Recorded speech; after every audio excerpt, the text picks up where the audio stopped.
The Dandy Pirate, the short, flashy career of Calico Jack. The salt spray of the Caribbean had a way of washing away a man's past. No one in the grimy taverns of Nassau in 1718 asked John Rackham where he came from. They only cared what he was now, quartermaster on the Ranger, serving under the fearsome Charles Vane. Rackham was a man who stood out. While other pirates favored practical, dark clothing, he had a taste for bright, imported calico, a flair that earned him the nickname he'd carried to the gallows, Calico Jack. He wasn't a brawler like many of his brethren. His weapons were a cunning mind and a sharp tongue, skills that would serve him well in the democratic, and often treacherous, world of piracy. He first appears in the historical record as the second in command to Vane, a notoriously cruel captain who had refused Governor Woodes Rogers' royal pardon and continued to terrorize the shipping lanes. The turning point for Calico Jack came in November 1718. While sailing in the Windward Passage, Vane's sloop, the Ranger, encountered a formidable French man-of-war. Vane, ever cautious when facing a superior foe, ordered a retreat. Rackham, sensing the crew's desire for a fight and the potential riches on board the French vessel, saw his opportunity. He challenged Vane's decision, branding it cowardice. In the world of pirates, where courage was currency, this was a serious charge.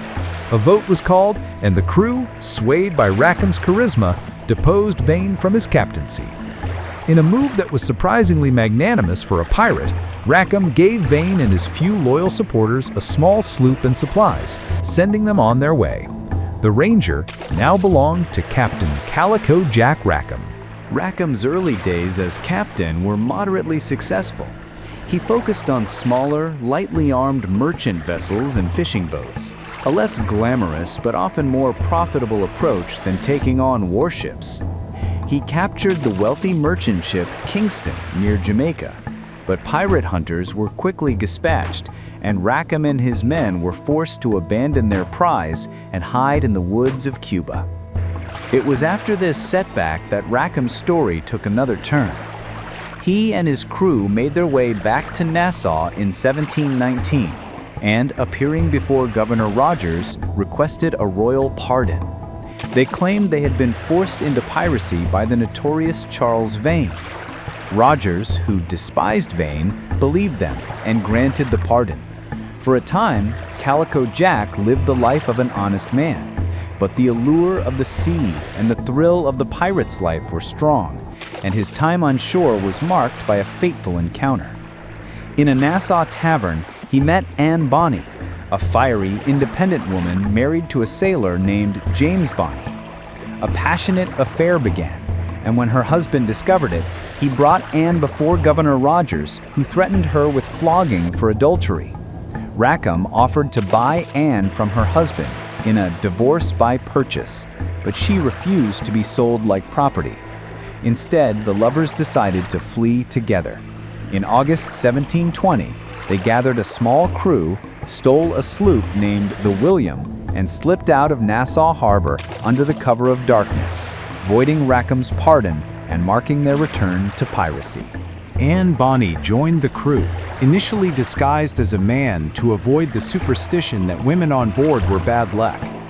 It wasn't long, however, before her identity was revealed, and her skill with a pistol and cutlass earned her the respect of the crew.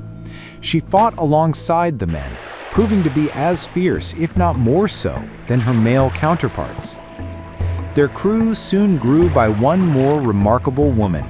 After capturing a small merchant vessel, a new recruit joined their ranks. Anne Bonny took a particular liking to the young sailor, sparking Calico Jack's jealousy. In a confrontation, the new crewman revealed a secret. He was in fact a woman named Mary Read, who had been living as a man for years. With two formidable female pirates in his crew, Rackham's small band became the talk of the Caribbean. However, their notoriety far outstripped their success. Governor Rogers in Nassau officially declared Rackham and his crew pirates, and the governor of Jamaica, Nicholas Lowes, commissioned the experienced pirate hunter Captain Jonathan Barnett to track them down.